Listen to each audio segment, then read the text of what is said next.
அத்தியாயம் 16. சுவாமி குருவே, உலகில் பழைய காலம் முதல் பரம்பரையாக விரதம் முதலியவை அனுஷ்டித்து சேத்திர உபவாசம் முதலியவை செய்தால் மட்டுமே முக்தி சித்திக்கும் என்று சொல்லி வருகிறார்கள். தவிர சாத்திரங்களிலும் அவ்விதமே இருப்பதாக சொல்லி அனுஷ்டித்தும் வருகிறார்கள். இதன் உண்மை என்ன என்பதை தெரிவிக்க கோருகிறேன். சேத்திர உபவாசம்னா என்னன்னு தெரியணும்ல. இப்போ விரதம் சேத்திர உபவாசம் பண்ணுறவங்களுக்கு முக்தி கிடைக்கும்னு சொல்கிறாங்கல்ல. அப்போ சேத்திர உபவாசம்னா என்னென்னா, நம்ம ஆளுங்க என்னென்ன விரதம் செஞ்சுட்டு வராங்கன்னா, ஏகாதசி விரதம் இருக்கிறாங்களா, பிரதோஷத்துக்கு விரதம் இருக்கிறாங்களா, சிவராத்திரி விரதம் இருக்கிறாங்களா, இதெல்லாம் ஏன் இருக்கிறாங்கன்னா, இதெல்லாம் செஞ்சால் நமக்கு முக்தி கிடைக்கும்ட்டு உலகத்தில் நடைமுறையில் இப்போவும் இருந்துகிட்டு இருக்குல்ல. அதான் சொல்கிறாரு, ஏகாதசி, பிரதோஷம், சிவராத்திரி முதலிய அநேக விரதங்கள் சேத்திர உபவாசங்கள் ஆகும் அப்படின்னு சொல்கிறாங்க. நீர் ஏகாதசி முதலிய அநேக விரதங்கள் என்று சொல்லுகிறீர் அல்லவா? இவை முக்திக்கு வேண்டி இருந்தால் ஒன்றே போதுமானதாக இருந்தது அல்லவா? அநேகம் தேவையில்லையாகட்டும். இவ்விதம் விரதங்களை எந்த விதத்தில் அனுஷ்டித்து வருகிறார்கள்? சொல்லுகிறேன்.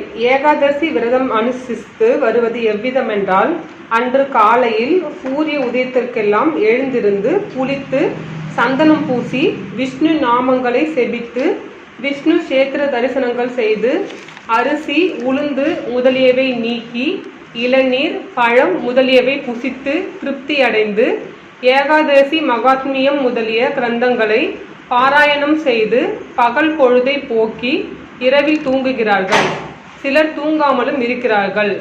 பிரதோஷ விரதம் அனுஷ்டித்து வருவதாவது, அன்றைய தினம் காலையில் எழுந்திருந்து குளித்து விபூதி உருத்திரார்த்தங்கள் தரித்து சிவநாம சங்கீர்த்தனம் பாடி சிவசேஸ்திரங்கள் தரிசனம் செய்து பகல் சமயம் யாதொரு ஆகாரமும் சாப்பிடாமல் திரிசந்தியா சமயமாகிய பிரதோஷ சமயம், அதாவது சூரியன் அஸ்தமித்து பகலும் இரவுமாய் சந்திக்கின்ற சமயம், அதாவது மாலை நேரம் குளித்து சிவசேத்திர தரிசனம், பூஜை, நைவேத்தியம் முதலியவை செய்வித்தும் நைவேத்தியத்தின் உச்சிஷ்டம், அதாவது நைவேத்தியம் செய்ததன் மீதி அல்லது எச்சில் சாப்பிட்டும் தூங்குகிறார்கள்.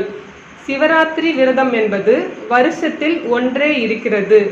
அன்றைய தினம் காலையில் எழுந்து குளித்து விபூதி உத்ராட்சம் முதலியவை தரித்து சிவநாம சங்கீர்த்தனம் செய்து சிவசேத்திரத்திற்கு சென்று தரிசனம் பிரதர்சனம் முதலியவை செய்தும் பகலில் பூரா நிராகாரனாய், அதாவது ஆகாரமன்றி சயன பிரதோஷனம், அதாவது கண்கட்டி படுத்து உருண்டு சேஸ்திரத்தை வலம் சுற்றி வருகிறது முதலியவை செய்து இரவு சிவ பூஜைக்கு பிறகு அபிஷேகத்தின் உச்சிஷ்டம் மட்டும் புசித்தும் சிலர் பலவிதமான பலகாரங்கள் புசித்தும் ஒவ்வொரு புராணங்கள் வாசித்தும் பலவிதமான ஆட்டங்கள் ஆடியும் மற்றும் அன்றிரவு முழுவதும் தூங்காமல் சூரிய உதயம் வரை தூக்கம் வராத விதத்தில் என்னென்னவோ செய்து வருகிறார்கள்.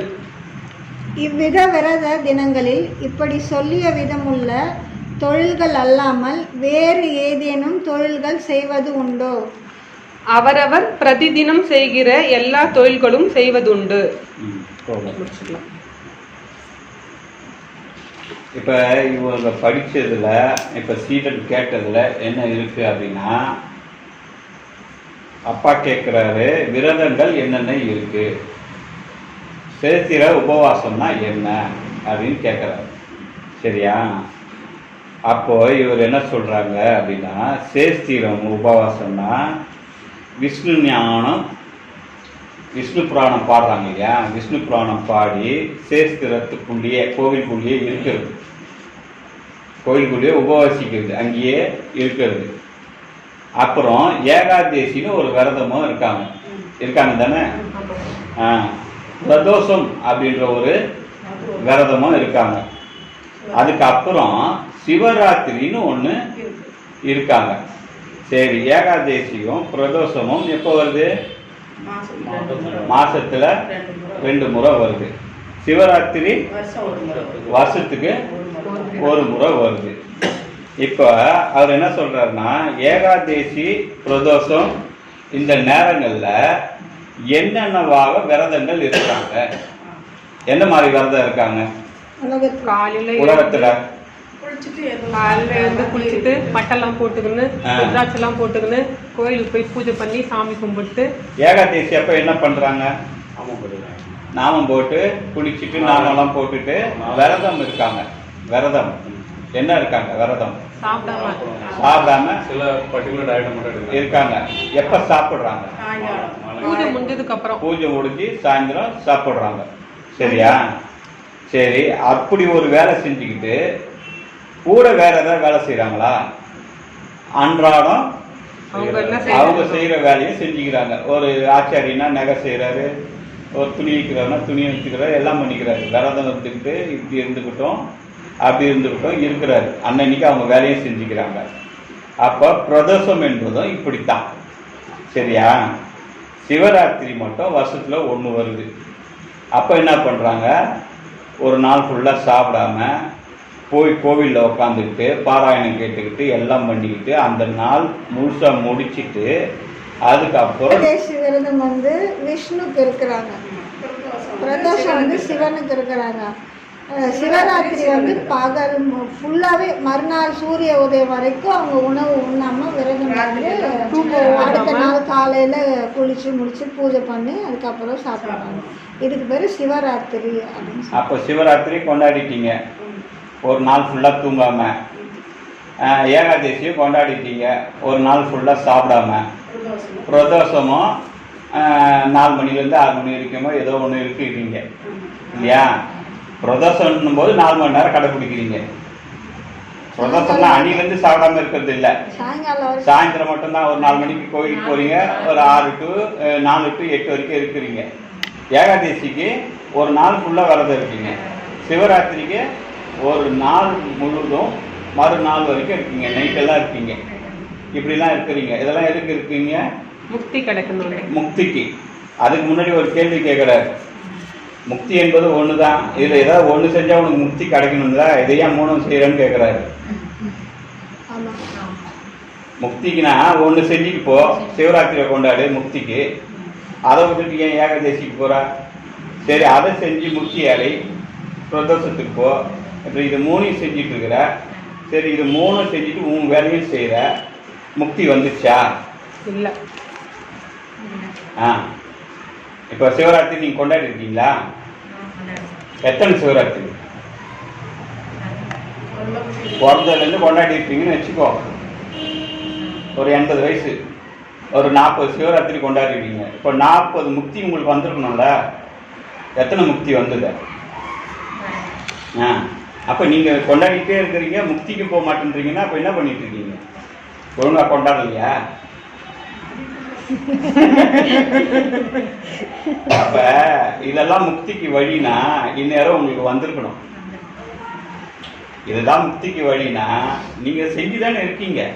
சரி, நீங்க செய்ய விட்டுருங்க, தீவிரமா செய்யற ஆள்லாம் உண்டு. அங்க பிரதேசம்லாம் பரண்டு உருண்டு வரவங்க ஏகப்பட்ட பேர் உண்டு, வந்திருக்கணும்ல. இன்ன வரைக்கும் யார் போயிருக்கா? கோயிலுக்கு போகாத மக்கள் 50% போயிருக்காங்க கோவிலுக்கு, 50% போறதில்லை. அந்த 50%ல 25% பேர் விரதங்கள்லாம் இருந்திருக்காங்க. அப்போ 100க்கு 25% முக்திக்கு போனோம்ல, போயிருக்காங்களா? இல்லையே. இப்போ 1 கோடி பேர்ல 25 லட்சம் பேர் முக்திக்கு போயிருக்கணும்ல. நம்ம தேதி பிரகாரம் பார்த்தா கூட எங்க போயிருக்காங்க? கோடியில 1 சித்தருங்க கணக்கிட்டு இருக்காங்க. கோடியில 1. அப்ப 1% கூட இல்லை. 100 தானே பர்சன்டேஜ் போடுறோம். அப்ப பர்சன்டேஜ் இருக்கா 1 கூட இல்லை, அவ்வளோ குறைவு. ஆனா அவர்கள் கோவிலுக்கு போனவர்கள் இல்லை. அந்த முக்தி பெற்றவர்கள் கோவிலுக்கு போனவங்க, இந்த விரதம் கடைப்பிடிச்சவங்க, இந்த சிவ பாராயணமா ராமாயணம் பாடினவங்களாம் கிடையாது. அவங்களையும் ஆராய்ச்சி பண்ணி பார்த்தீங்கன்னா அவங்க வித்தை தான் செஞ்சுருப்பாங்க, வேலை தான் செஞ்சுருப்பாங்க, கோயிலுக்கு போயிட்டு போட்டாங்க. அதனால் இந்த விரதங்கள்லாம் அனுஷ்டிக்கிறதுனால உனக்கு முக்தியெல்லாம் வராது. இதை நீ பண்ணிகிட்ருக்க. அதுக்கு தான் என்ன கேட்குறாரு, இவ்வித விரத தினங்களில் இப்படி சொல்லிய விதம் உள்ள தொழில்கள் எல்லாம் வேறு ஏதேனும் தொழில்களும் செய்வது உண்டோ கேட்குறாரு. அவரவர் அனுதினமும் செய்கிற தொழிலையும் செஞ்சிட்டு இருக்காங்க. அதுக்கப்புறம் குரு என்ன சொல்றாரு? எனில் மேற்சொல்லிய தினங்களில் அரிசி முதலிய சில தானியங்களை நீக்கி மற்றுள்ள பொருள்களை கொண்டு உண்டாக்கிய உணவை திருப்தியாக புசித்து பிரதிதினமும் நடத்தி வருகிற தொழில்களும் செய்தால் மோட்சம் கிடைக்குமானால் சில நாடுகளில் பிரதிதினம் கோதுமை, சோளம், கம்பு, சாமை, கேழ்வரகு, திணை முதலியவற்றால் செய்த உணவுகளை புசித்து தினம் செய்யும் தொழில்களை செய்து வருகிறவர்கள் எல்லோருக்கும் மோட்சம் கிடைக்க வேண்டியது அல்லவா? எனில் இவ்வித விரதங்களை அந்த விசுவாசத்துடன், அதாவது குருட்டு நம்பிக்கையுடன் அனுஷ்டித்து யாதொரு ஆலோசனையும் இல்லாமல் ஜனங்கள் அவனில் இருக்கின்ற பிராணனை அதோகதி ஆக்கி நாசம் செய்வது அல்லாமல் உண்மை தத்துவத்தை தெரிந்து அவர்களுக்கு மோட்சம் கிடைப்பதற்குள்ள மார்க்கத்தை பார்க்காமல் நசித்து போகின்றார்கள். இப்போ என்ன சொல்றாரு? நீ அரிசி சாப்பாடுல சிலதை நீக்கி அரிசி உணவு மட்டும் நீ காய்கறிகள் எல்லாம் போட்டு விரத நாளுனாலே அரிசி உணவு எடுத்துக்க மாட்டாங்க. அதனால அதை சொல்றேன். அரிசியை நீக்கி விரத காலங்கள்ல அரிசியை நீக்கிட்டு மற்ற பொருள்கள் எல்லாம் எடுத்து சாப்பிட்டுக்கிறாங்க. சரி, ஒரு ஊருக்காரன், ஒரு இந்திக்காரன், அவன் அரிசி நீக்காம கோதுமை தானே சாப்பிட்டுட்டு இருக்கான். அவனுக்கு மோட்சம்? அப்ப அரிசியை நீக்கினா விரதம் வருமா? இது மோட்சம் வருமா? அப்படி இல்லைன்றத சொல்றாங்க. அது அல்லாமல் குருட்டு நம்பிக்கை நம்ம வச்சிட்டு இருக்கோன்ற அந்த விசுவாசம்னா உண்மையிலே விசுவாசமா நீ இல்லாம ஏனோ தானோன்னு ஒரு விசுவாசம் வச்சிருக்கிறன்ற. ஏனோ தானோ விசுவாசம்னா எது? சாப்பாடை நீக்கிட்டு நம்ம விரதம் இருந்தால் நமக்கு மோட்சம் கிடைச்சிட்டோன்னு நீங்கள் நினைக்கிறீங்களே, அதுக்கு பேர் அந்த விசுவாசம். அதாவது குருட்டு நம்பிக்கைன்றது. சரியா? குருட்டு நம்பிக்கை வச்சுக்கிறவனுக்கு எப்படி மோட்சம் கிடைக்கும்? நீ சொல்கிற குருட்டு நம்பிக்கைக்கு பார்த்தா சோறு சாப்பிடாதவனுக்கு மோட்சம் கிடச்சிருக்கணும். எங்கே கிடச்சிது? ஒன்றும் கிடைக்கலையே. அப்போ எப்படி பார்க்க போனாலும் நீ செத்து போகிறதுக்கு வழி இல்லாமல் வேறு எதுவுமே நீ பண்ணுறது இல்லை. இதெல்லாம் பண்ணால் நீ என்ன பண்ண போகிற? செத்து தான் போகிற. மோட்சத்துக்கு இது வழி இல்லை. அதனால் என்ன சொல்கிறாரு? மோட்சத்துக்கு வழி எதுன்னு சொல்கிறாரு அப்படின்னா, படி.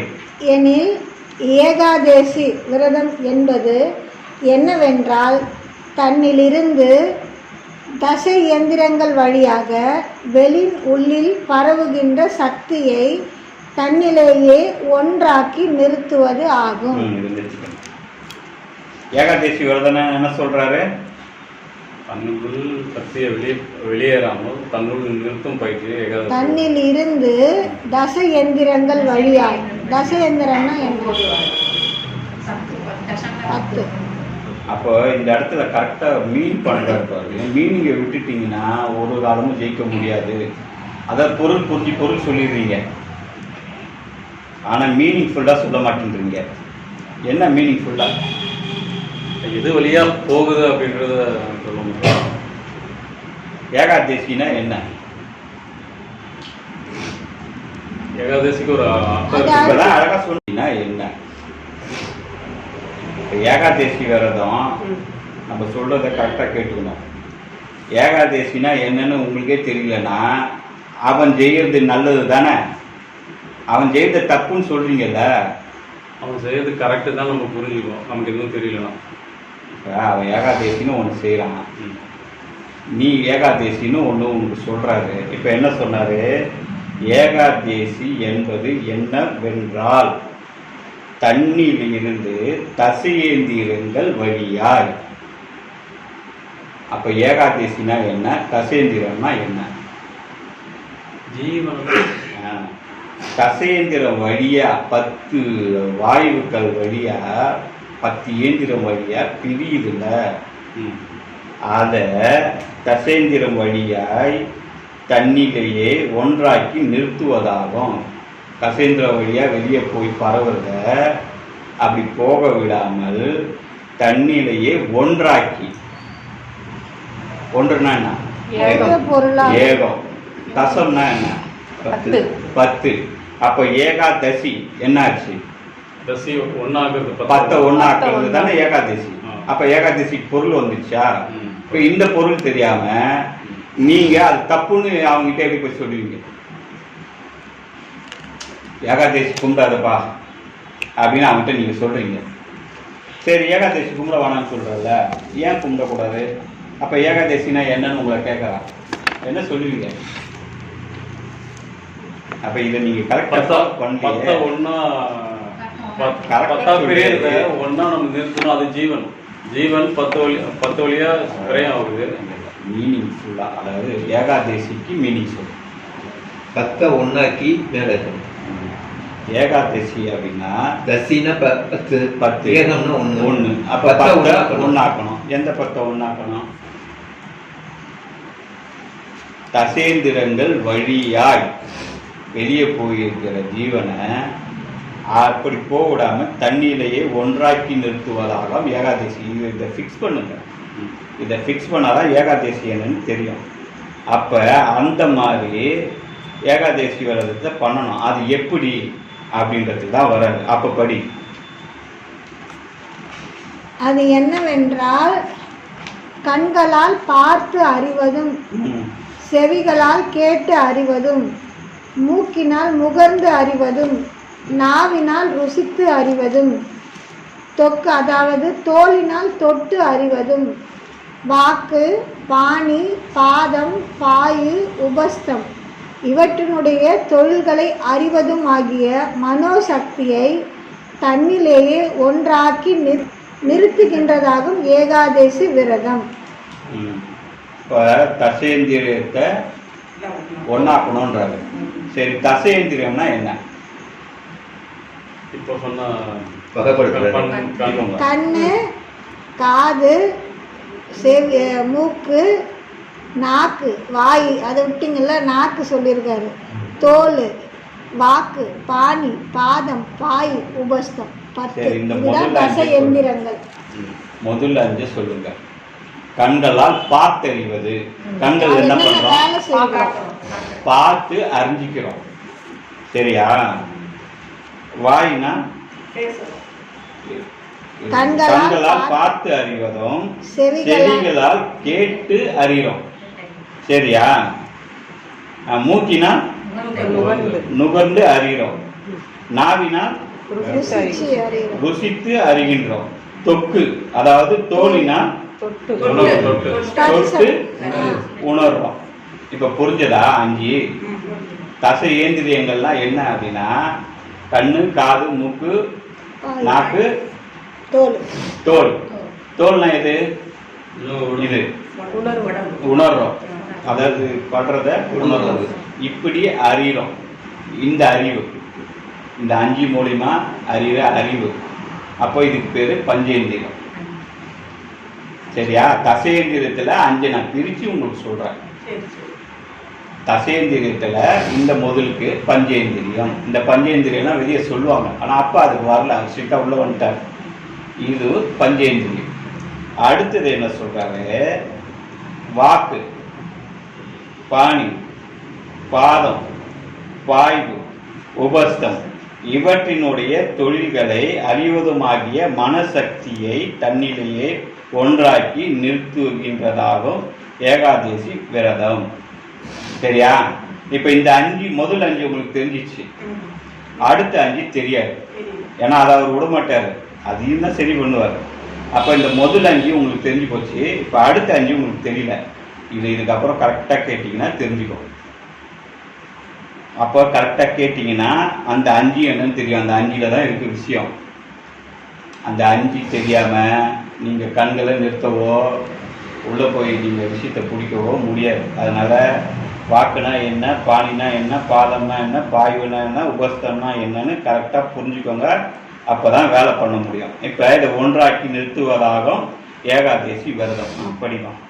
இந்த தசேந்திரங்கள் வழியா மனம் செலவாகுதுல்ல, மனோசக்தி, அந்த மனோசக்தியை தன்னிலேயே ஒன்றாக்கி நிறுத்துகின்றதாகும் ஏகாதேசி விரதம்.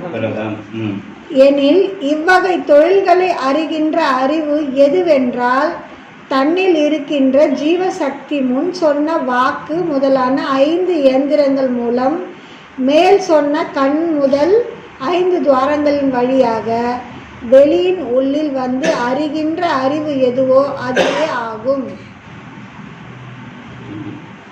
முதல்ல சொன்னது என்ன சொல்றாருன்னா வழின்றாரு. கண்ணு காது மூக்கு இதெல்லாம் வந்து வழின்றாரு. தண்ணியிலிருந்து ஜீவசக்தியான முன் சொன்ன வாக்கு முதல் ஏந்திரியம்னா ஒரு தொழில், ஒரு இடம், அங்க ஜீவசக்தி ஒரு இடத்துல வேலை செய்யுது 5 விதமா. அந்த 5 விதமா வேலை செஞ்சு இந்த 5 வழியை அனுப்புது. கான்செப்ட் புரியுதா? தொழில் ஒரு இடத்துல நடக்குது, வழி ஒரு இடத்துல இருக்கு. அப்ப இதெல்லாம் வழி, அது தொழிலுக்குரிய இடம். அந்த இடத்துக்கு பேரு வாக்கு முதலான 5 இந்திரியங்கள் மூலமா மேற் சொன்ன கண் முதல் 5 துவாரங்களில் வழியா வெளியின் உள் அந்த 5 வேலை செஞ்சு இது வழியா போயிட்டு வந்துட்டு இருக்கு. இதை ஒன்னா நிறுத்துறதுக்கு பேரு ஏகாதசி விரதம். இதை நீங்க இப்ப செஞ்சாலும் நீங்க ஏகாதசி விரதத்தை முடிச்சுதா அர்த்தம். மாதிரி ஏகாதசி விரதம் செஞ்சா மட்டும்தான் உனக்கு முக்தி. அதை விட்டுட்டு நீ சாப்பாடையோ இதையோ அதையோலாம் சாப்பிட்டு உருண்டுகிட்டு பிறந்துக்கிட்டெல்லாம் இருந்தினா அது ஏகாதசி இல்லை. அதனால தான் இன்ன வரைக்கும் நீ முக்திக்கு போகல. நீ முக்திக்கு போகாத காரணம் என்னன்னா இதை செய்ய வேண்டியதை செய்யாம நீ தேவையற்ற அந்த விசுவாசம், அதாவது குருட்டு நம்பிக்கையில வேற ஒன்று பண்ணிட்டு இருக்க. அப்படி பண்ணினா உனக்கு முக்தி வராது.